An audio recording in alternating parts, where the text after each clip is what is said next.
The envelope was yellowed now, its edges soft from handling.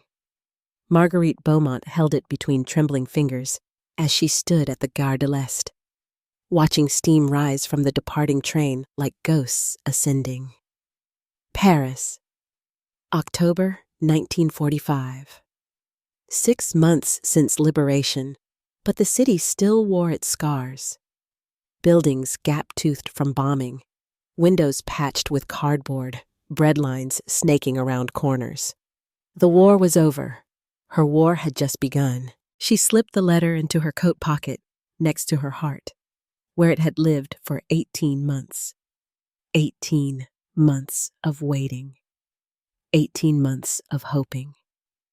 18 months of the terrible silence that swallows mothers whole. The letter had arrived on a Tuesday, April 1944. She remembered because Tuesdays were market days, and she'd been preparing to leave when the postman knocked. 3 sharp raps that made her heart leap.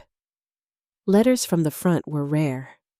This one was different, thicker, heavier with words her son had needed to say. "Maman, I am writing this before tomorrow's advance. Captain says we're pushing toward the Rhine.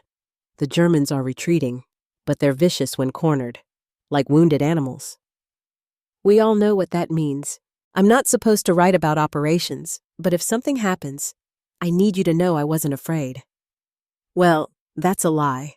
I'm terrified, but I'm more afraid of not doing my part, of letting the others down, of France remaining in chains.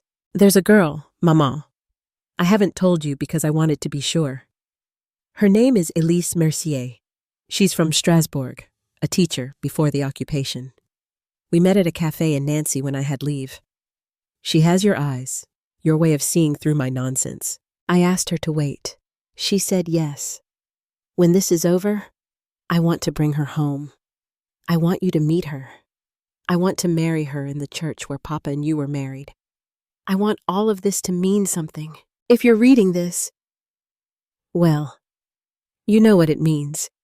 I've put Elise's address at the bottom. Will you find her for me? Tell her I kept my promise. Tell her I thought of her at the end. Tell her the letter ended there, unfinished. As if he'd been called away mid-sentence, pulled into the machinery of war before he could close the thought, before he could say goodbye. She never sent it. How could she? To send it was to admit he was gone. To fold it, address it, surrender it to the postal system was to make his death real. So she kept it, carried it, wore it like a talisman against the awful truth. The official telegram came 3 weeks later. Regret to inform. Missing in action. Vicinity of Colmar pocket. Body not recovered. Missing, not dead. Missing.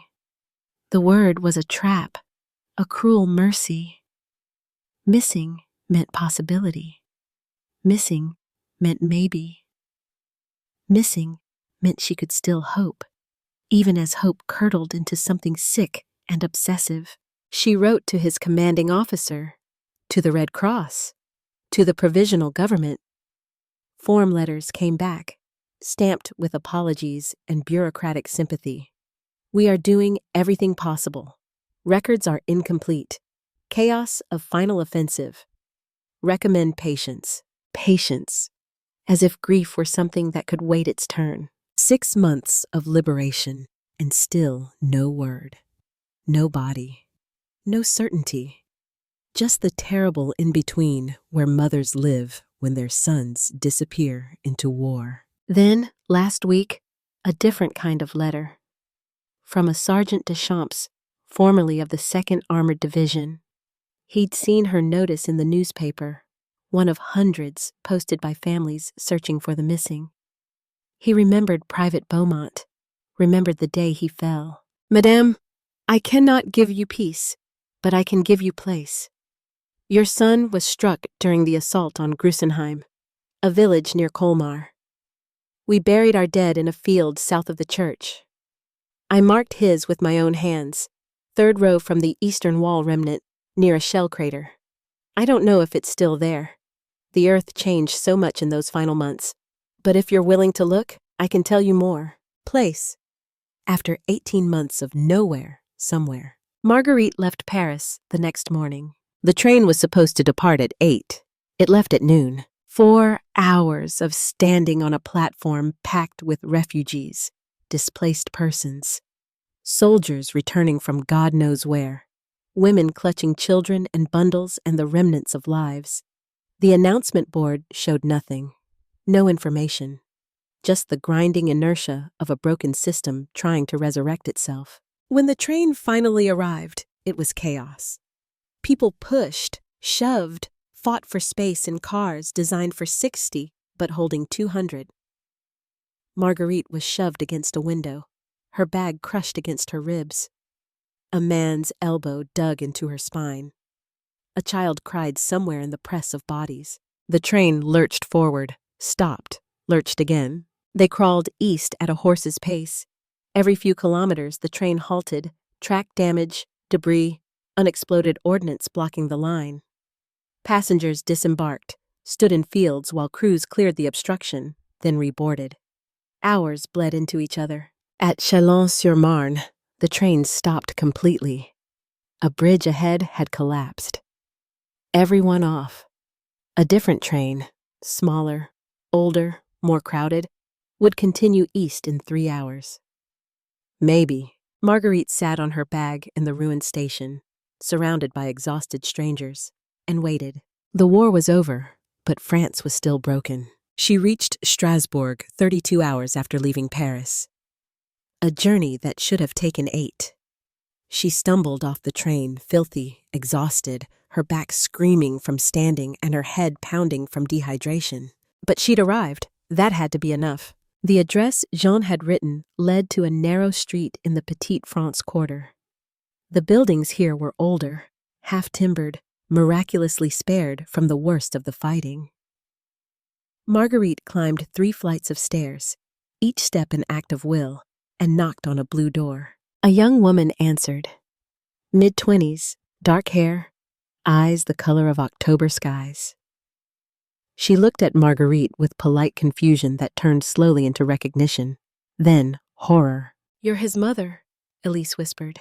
"You're the girl he loved." They stood in the doorway, strangers bound by the same ghost. Elise's face went white.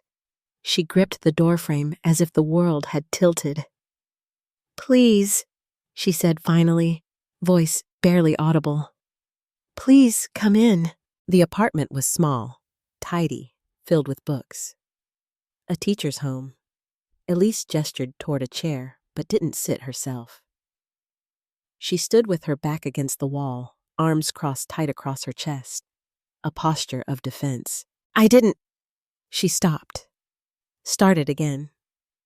"I received a letter from his lieutenant 4 months ago. Missing. Presumed dead." Her voice was flat, carefully controlled. "I'm sorry, madame. I don't know what you expect from me. I barely knew him." 3 weeks, Marguerite said gently. Elise flinched. "Yes, he wrote about you in his last letter." "He shouldn't have." Elise turned away, facing the window. "We met 3 times. We wrote letters. We made promises people make during wartime when they're desperate for something to hold on to. It wasn't..." Her voice cracked. "It wasn't real." "He thought it was. Then he was a fool." The words were harsh, but Marguerite heard the grief beneath them. The young woman was protecting herself the only way she knew how, by minimizing, by denying the magnitude of loss. "I have something for you," Marguerite said. She withdrew the envelope from her pocket, placed it on the table. "He was writing this when they called him to battle. It was meant for you. I kept it because..." She paused. "Because sending it would make him really gone. But I think he'd want you to have it now." Elise stared at the envelope, didn't move toward it. "I'm going to find him," Marguerite continued. "His grave. A sergeant wrote to me. He knows where Jean fell. I'm going there tomorrow, to Grussenheim." Elise was silent for a long moment, then, "I can't. I'm not asking. I can't." Louder now, almost angry. I barely knew him. I don't have the right to grieve. I don't have the right to—" She pressed her hands to her face. Her shoulders shook. Marguerite stood, moved to the young woman, didn't touch her, just stood close. "You loved him," she said quietly. "For 3 weeks. Love doesn't measure time." Elise sobbed, a single wrenching sound that seemed torn from somewhere deep. "I don't want to see him dead. I want to remember him laughing. I want to remember him talking about the future like it was certain. I know." They stood together in the small apartment, 2 women holding different pieces of the same broken thing. Finally, Elise wiped her eyes, looked at Marguerite with something like defiance. "If I go with you," she said, "if I come to this place, will it help? Will it make it better?" "No," Marguerite said honestly. "It will make it real." Elise closed her eyes, breathed, opened them. "Then I'll go." They left Strasbourg at dawn in the back of a Red Cross truck, a stroke of fortune arranged by Elise, who'd spent the occupation running underground schools and knew people who knew people. The driver was a taciturn Swiss named Klaus, who'd seen enough misery to stop asking questions.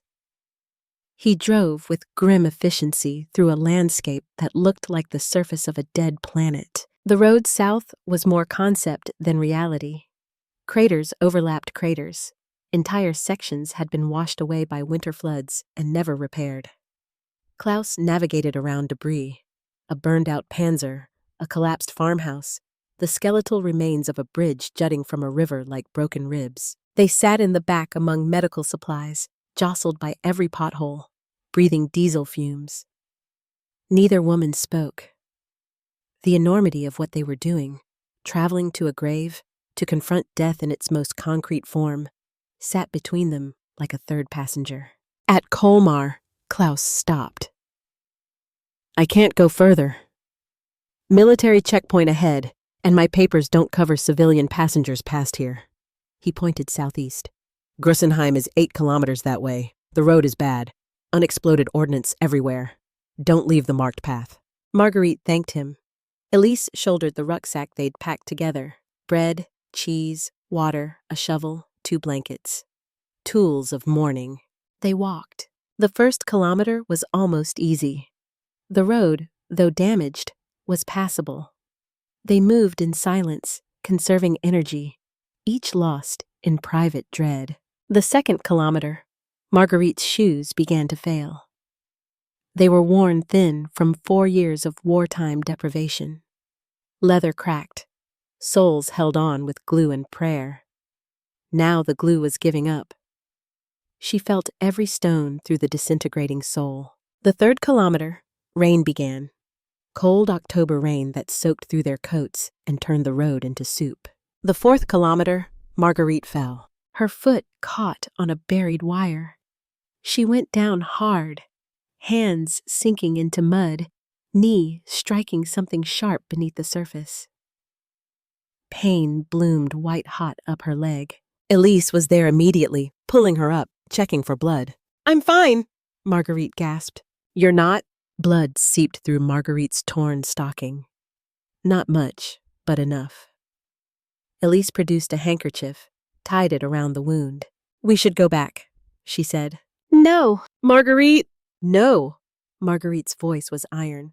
"I came 500 kilometers.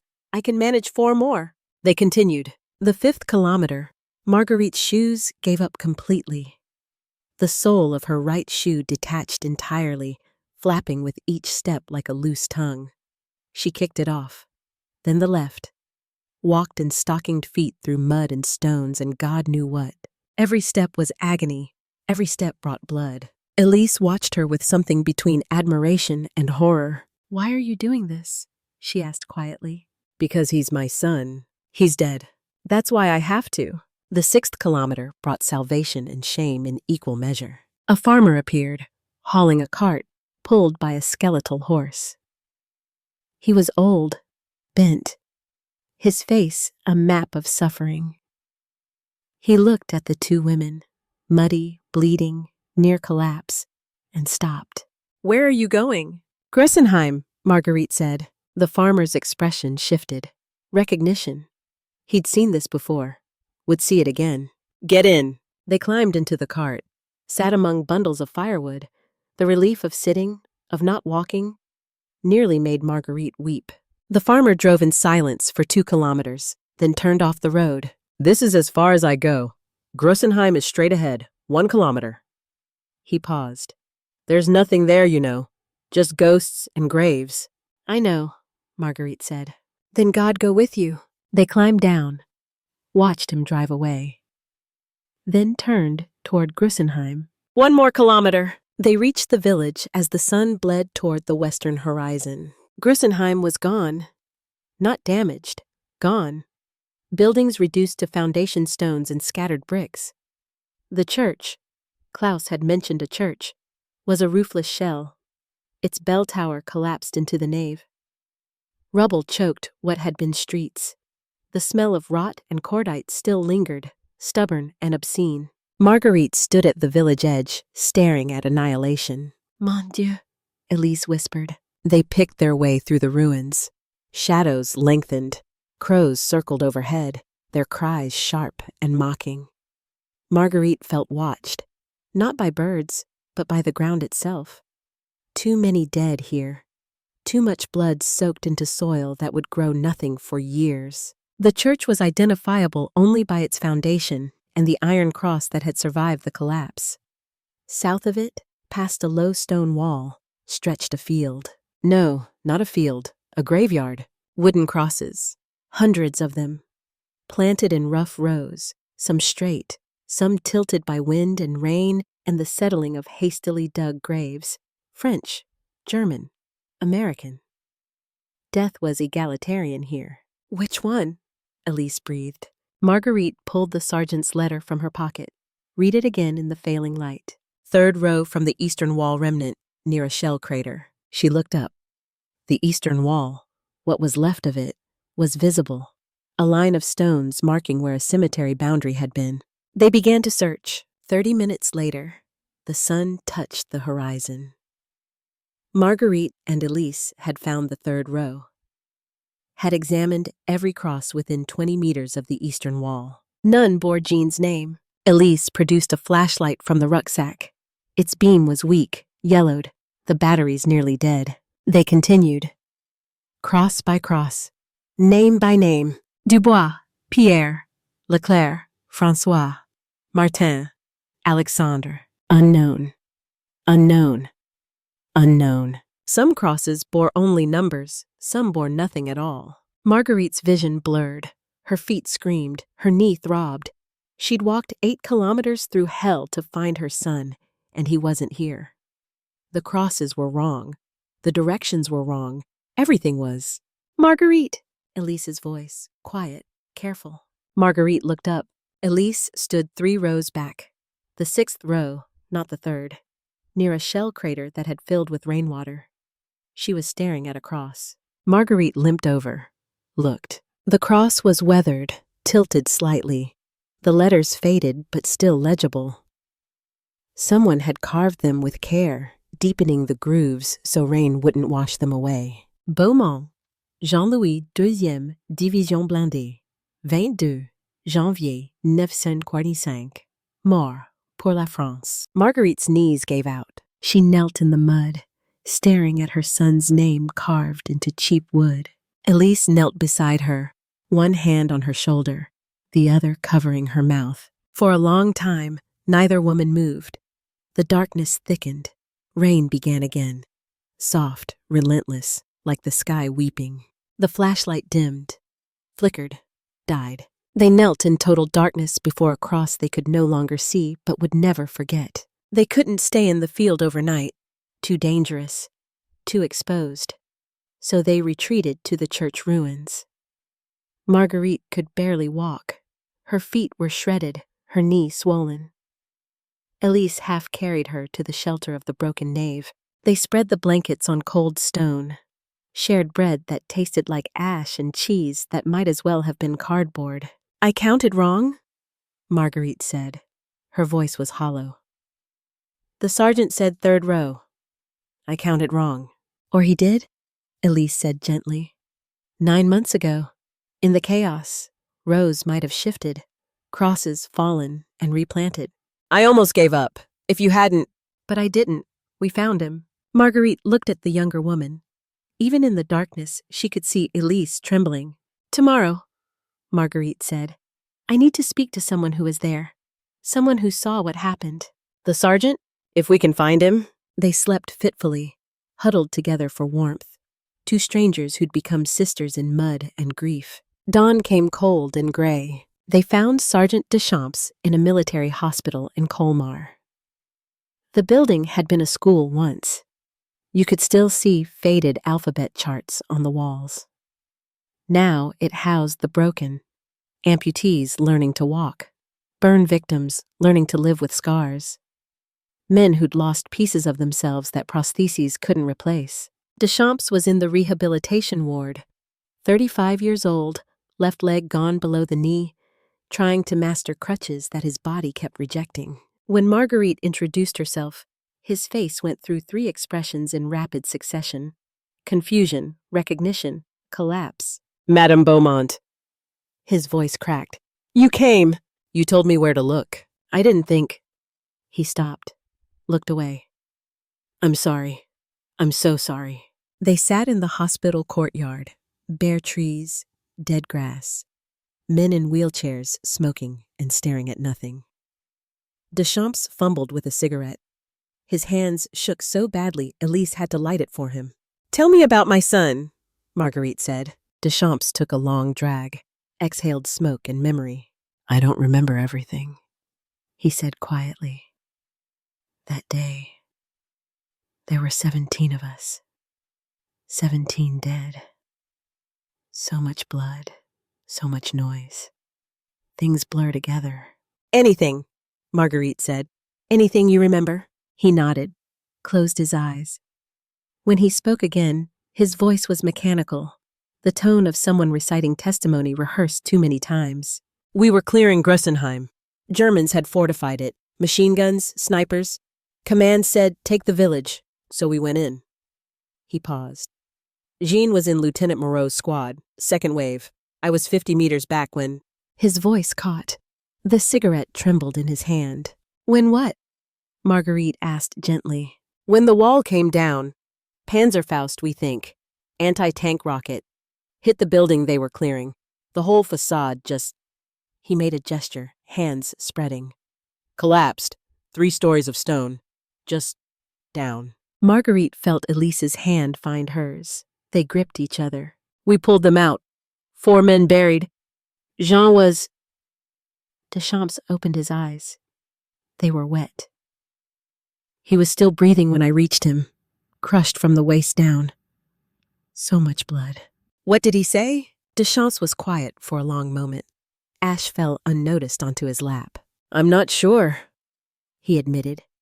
There was gunfire, screaming, men calling for medics. I think he said something about his mother, and a girl's name. Elise? He looked at the younger woman. Was that you? Elise couldn't speak, just nodded. He had this. Deschamps reached into his pocket with trembling fingers, pulled out a tarnished medal on a broken chain. St. Christopher. He was holding it. We tried to stop the bleeding, but there was too much damage. No medic. They were all dead, or with other wounded. How long? Marguerite's voice was barely audible. Maybe 10 minutes, maybe less. It's hard to say. Time moves different when... He stopped. He went quiet near the end. Just stopped. I don't know if he was unconscious or... His voice broke completely. Marguerite took the medal from his shaking hand. Felt the weight of it. Jean had worn this since his baptism. 22 years against his skin. We buried them that afternoon, Deschamps continued after a moment. All 17, together in the south field. I marked the crosses myself, tried to make sure the names would last, but... He gestured vaguely at his missing leg, at the crutches leaning against his chair. I got hit 2 days later, never went back. I don't know if the crosses are still there, if the rain washed away the names, if... They're there, Marguerite said. We found him. The cross is still there. Deschamps closed his eyes again. Something like relief crossed his face, though whether he was relieved for Jean or for himself, Marguerite couldn't tell. "There's something else," he said. "Something I need to tell you." Marguerite waited. "I don't know if John said those things. About you. About Elise. I want to have said them. God knows they're what I would have wanted to say if I were dying. But the truth is," he looked at her directly now. "The truth is, I don't remember. There was so much happening, so many voices. I might have invented it, might have given you a story because the real story is just crushing and blood and silence." The courtyard was quiet, except for the rustle of dead leaves. "Why are you telling me this?" Marguerite asked. "Because you deserve truth. Not comfort, truth." Marguerite sat with that, the possibility that Jean's last words were unknown, that he died alone in pain without the solace of speaking his love aloud, that the story she'd been given was invention, mercy masquerading as fact. "What do you remember?" she asked finally. "What are you certain of?" Deschamps thought. "He held the medal, that I know, and—" He paused. "There was a letter in his pocket, unfinished. The lieutenant found it when we buried him. He was going to send it to you, but things were chaotic. I don't know if he ever did." "I have the letter," Marguerite said. "He was writing it when they called him to battle. He never finished it." Deschamps nodded slowly. "Then that's real. The letter is real. He was writing it when death came. That means something." "Yes," Marguerite agreed. "That means something." They stayed another hour. Deschamps told what he could. Fragments, impressions, the scattered shrapnel of memory. Jean sharing cigarettes. Jean quiet before the assault. Jean looking at a photograph Deschamps assumed was family. Small things, human-sized, the texture of a life that had been. When they rose to leave, Marguerite placed the St. Christopher medal in Deschamps's hand. "You keep it," she said. "No, it should be with him, in his grave." "You were with him at the end. You tried to save him. You marked his grave. You wrote to me." She closed his fingers around the medal. "You earned this more than anyone."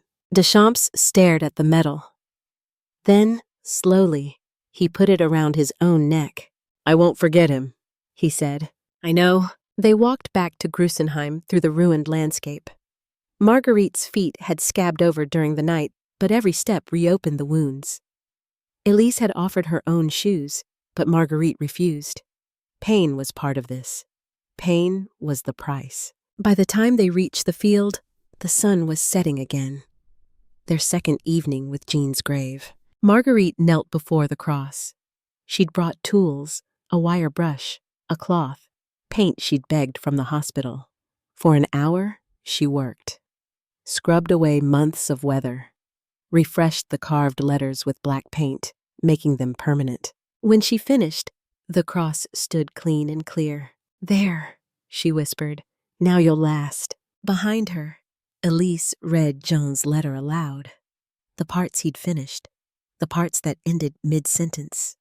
Her voice carried across the field of crosses, a testament spoken to the dead. When she finished, silence. Then Marguerite began to speak. Not a prepared speech, just thoughts, raw and unfiltered. "I don't know if you heard me when you died. I don't know if you said my name, or if Deschamps invented it to give me comfort. I don't know if you suffered, or if death came mercifully fast." She paused. "But I know you held that medal. I know you were writing to Elise when they called you. I know you believed in something worth dying for." Her voice cracked. "I don't understand it. I don't understand why this war needed you. Why 50 million had to die for what? Freedom? Justice? Land?" She shook her head. "But you believed. That has to matter. Your belief. Your sacrifice. Your life." She placed her hand on the cross. "Sleep, my love. I'll come back. Every year. Every January 22nd. I'll come back and remind the world you were here. That you mattered. That you were Jean-Louis Beaumont. and you were loved. Elise stepped forward, knelt beside Marguerite. Together, they dug a small hole at the base of the cross and buried the tin box Marguerite had brought. Baby shoes, a photograph of Henri, a lock of her own hair. Pieces of home, so John wouldn't be alone. They stayed until full darkness. Stayed until the cold drove them back to the church ruins. Stayed until memory became prayer, became exhaustion. Tomorrow, they would leave. Tonight, they kept vigil. Morning came with fog thick enough to erase the world. Marguerite woke stiff, cold, her entire body screaming protest. Beside her, Elise was already awake, staring at nothing. "We should go," the younger woman said. "There's nothing more we can do here." "1 more hour," Marguerite said. "Please." They returned to the grave. The fog made it feel like they were alone in creation. Just 2 women and a wooden cross floating in white void. Marguerite knelt. She'd been thinking all night about Deschamps' confession, about the uncertainty of Jane's last words, about truth versus comfort. "I've been lying to myself," she said aloud. Elise looked at her. "I thought if I found you, found the grave, I'd get closure. Answers. Peace." Marguerite laughed bitterly. "But there's no peace. Just more questions. Did you suffer? Were you afraid? Did you think of me? I'll never know. The only person who knows is you. And you're dead." She pressed her forehead against the cross. "Deschamps doesn't remember your last words. Maybe you had none. Maybe you just ended. And I have to live with that, with not knowing, with the possibility that your last moment was just pain and confusion and terror." Tears came now, hot and fierce. "I'm so angry at the war, at the Germans, at France for asking this of you, at you for going, for leaving me, for dying in a pile of rubble instead of growing old and giving me grandchildren and—" She broke down completely. Sobs racked her body. 18 months of suppressed grief finally finding release. Elise knelt beside her, didn't speak, just placed a hand on her back and let her collapse. When the storm finally passed, Marguerite sat up, wiped her eyes. "I don't know how to let go," she whispered. "Then don't," Elise said. "Who says you have to?" Marguerite looked at her. "Grief doesn't end," Elise continued. "It changes shape, becomes something you carry instead of something that carries you. But it doesn't end." "How do you know?" "Because I lost my parents in 42, Gestapo. They were hiding Jews." She paused. "I thought I had to get over it. Move on, be strong. But that's not how it works. You don't get over love, you just learn to live beside it." Marguerite nodded slowly. They sat in silence, 2 women learning the same terrible lesson. That love survives death, and that survival is both gift and curse. Before leaving, Marguerite made a decision. She pulled out her notebook, the one she'd been writing letters to Jean in since Paris, and wrote one final entry. "My dearest Jean, I found you. Your grave is marked. Your name is preserved. I've done what I came to do. But I realize now that you're not here. Not really. This cross, this field, it's just where your body stopped. You exist somewhere else, in my memory, in Elise's heart, in the photograph I carry, in the letters you wrote, in the people whose lives you touched. So I'm not saying goodbye, because you're not gone. You've just changed form. Become story instead of flesh. Memory instead of presence. I'll live my life now. Not to forget you, never that, but to honor you. To prove that your death wasn't the end of our family. That love continues even when the beloved is gone. Sleep well, my darling boy. Maman will see you again someday. But not yet. I still have work to do." She folded the letter and placed it in the tin box she'd already buried. Then she and Elise filled in the hole, patted the earth smooth. Marguerite stood. Her feet screamed. Her body ached. But something inside her, the terrible weight that had pressed down for 18 months, had shifted, not disappeared, shifted. "Ready?" Elise asked. "Yes." They walked away from the grave, through the fog, through the field of crosses, through the ruins of Grussenheim. They didn't look back. The walk to Colmar took 6 hours. Marguerite's feet bled again, but she barely noticed. They caught a train, this one only 4 hours late, and rode back to Strasbourg in a car packed with other searchers, other mourners, other people returning from graves. No one spoke. What was there to say? At Strasbourg station, Marguerite and Elise stood on the platform, preparing to part. "What will you do now?" Marguerite asked. "Teach. The schools reopen next week. Children need—" Elise paused. "They need to believe the future exists." "And you'll write to me? Every 2 weeks, I promise." They embraced. Longer this time. Tighter. "Thank you," Marguerite whispered, "for coming, for loving him, for existing." "Thank you for bringing me his letter, for letting me say goodbye." They pulled apart. Elise's eyes were dry but haunted. "Will you be all right?" she asked. "Eventually," Marguerite said. "Will you?" Eventually. They both knew they were lying. But the lie was necessary.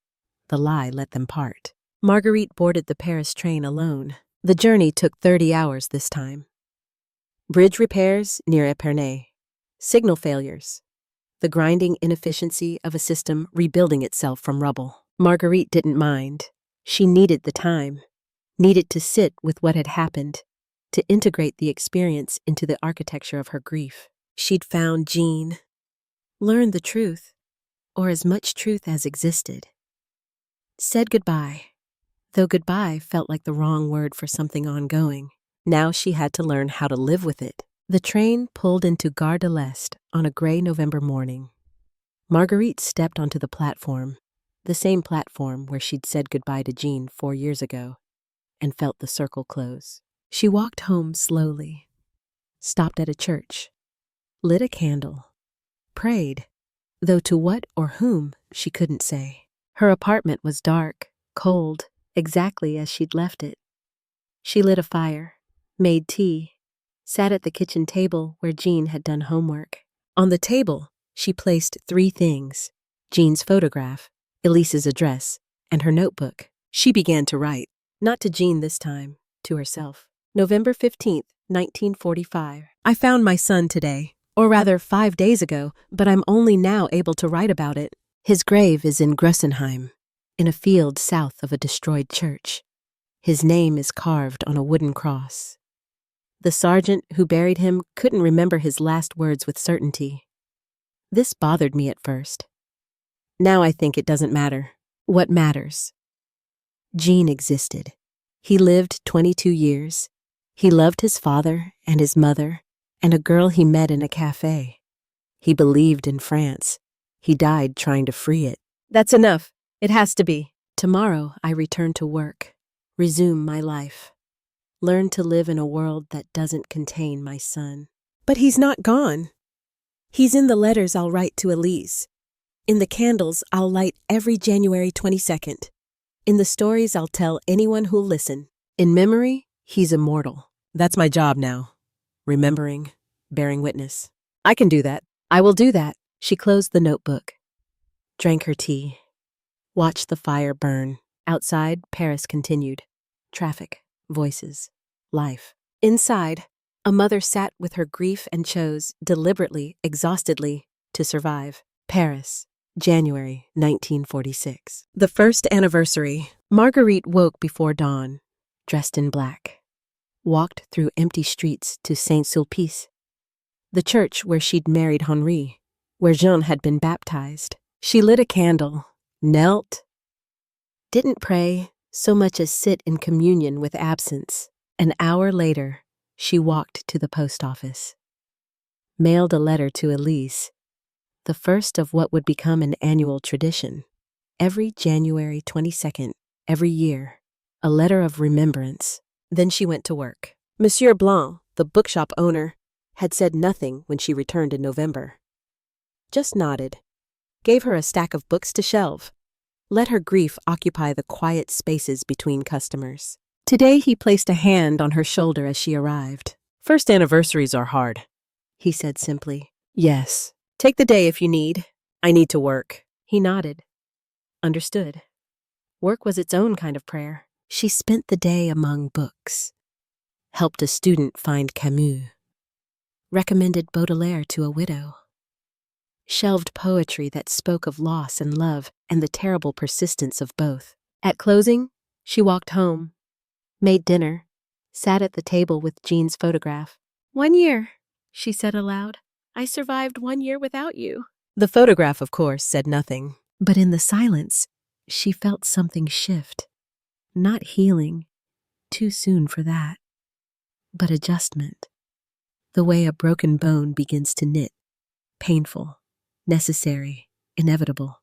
Paris, 1950. 5 years. The letter from the Ministry of Defense arrived in March. Jean's remains were being exhumed from Grussenheim, consolidated into Andelsheim French National Cemetery.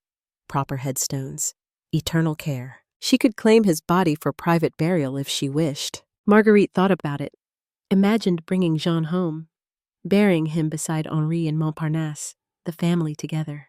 But she remembered the field, the 17 crosses, the men who'd died with him. She wrote to the ministry, let him stay with his brothers. In April, she traveled to Andelsheim for the dedication. Elise met her there.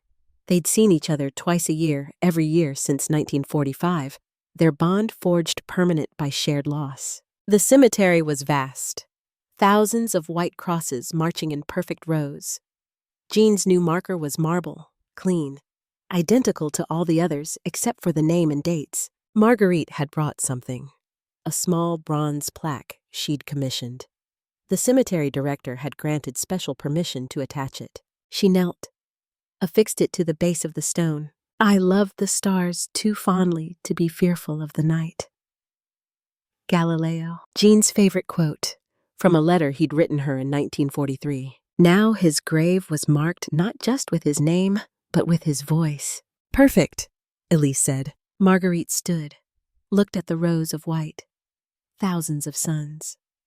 Thousands of mothers who'd made this same pilgrimage. They should all have plaques, she said. They should all be more than names. They are, Elise said, to someone. Paris, 1960, 15 years. Marguerite was 68, retired from the bookshop, living on a small pension and memories. Elise's letter arrived on a Tuesday. Their letters came monthly now instead of weekly, but still they came. This one was different. Dearest Marguerite, I have news. Bernard and I are expecting our second child. A boy, the doctor says. We're naming him Jean. I hope this is all right.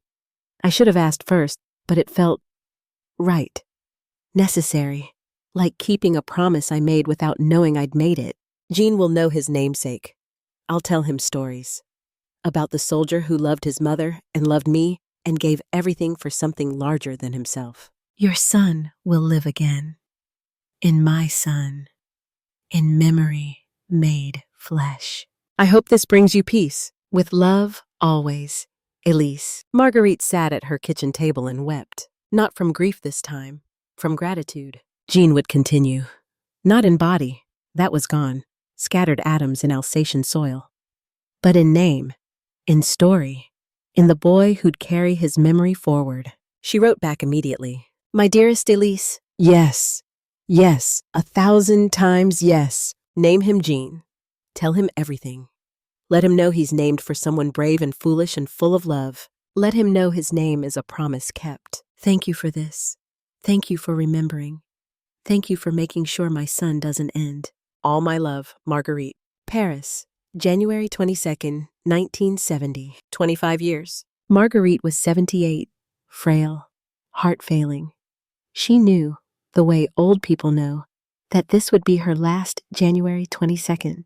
She sat at the kitchen table and wrote to Elise. My dearest friend, 25 years of letters.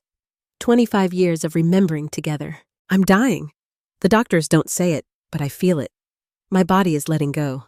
I'm not afraid. Henri is waiting. Jean is waiting. I've lived long enough. But before I go, I need to thank you. For Grussenheim. For the letters. For young Jean, who's 17 now and becoming the man his namesake never got to be. You saved me, Elise. After Jean died, I could have drowned. Instead, you gave me purpose. Remembering, bearing witness, keeping promises. That's what life is, I think. Promises kept. I kept mine. I found my son. I honored him. I made sure he mattered. Now I'm tired. It's time to rest. Thank you for everything. Take care of young Jean. Tell him about his uncle. Make sure the story doesn't die. I'll see you on the other side. All my love, Marguerite. She sealed the letter. Mailed it the next morning. 3 weeks later, she died in her sleep. Peacefully. Heart failure. Elise came to Paris for the funeral. Brought young Jean, 17, dark-haired, gap-toothed, full of questions about the woman who'd carried his name-uncle's memory for 25 years. They buried Marguerite beside Henri. The headstone read, Marguerite Beaumont, 1892-1970. She kept her promises. Epilogue, 2024. Andelsheim, French National Cemetery. The woman kneeling at the grave is 32. Historian. Genealogist. Great-granddaughter of Elise. Her name is Sophie. She found the letters last year while clearing her grandmother's attic after the funeral. 250 letters. 25 years of correspondence between Marguerite and Elise. She'd read them all, wept through most of them. Then she'd started researching, found the grave, the story, the truth beneath family mythology. Now she's here. The headstone is weathered but maintained. White marble, military precise. The bronze plaque is tarnished but still legible. I love the stars too fondly to be fearful of the night. Sophie places flowers, violets, Jean's favorite, according to the letters. She pulls out her notebook, not to write, to read. She's been working on a book. About Jean, about Marguerite, about Elise, about love that refuses to die. She reads aloud, not the whole manuscript, just the dedication. For Jean-Louis Beaumont, who died at 22 and lived forever. For Marguerite, who walked 500 kilometers to say goodbye. For Elise, who loved a soldier for 3 weeks and remembered him for 70 years. For all the mothers who searched, for all the sons who never came home. You are not forgotten. Her voice cracks. She stops, breathes. Around her, the cemetery is silent. 80,000 graves, 80,000 stories. But this one is hers to tell. She places her hand on the stone, feels the sun-warmed marble. I'm keeping the promise, she whispers. Marguerite kept hers. Elise kept hers. Now it's my turn. Your story will be told. You'll live as long as I can make people listen. She stays until the sun begins to set, takes photographs, makes notes, feels the weight of responsibility and honor tangled too tightly to separate. Then she stands, walks back toward the entrance. Behind her, the stone remains. Will remain, holding a name that 3 generations of women have refused to let die. Jean-Louis Beaumont, 1922-1945. Remembered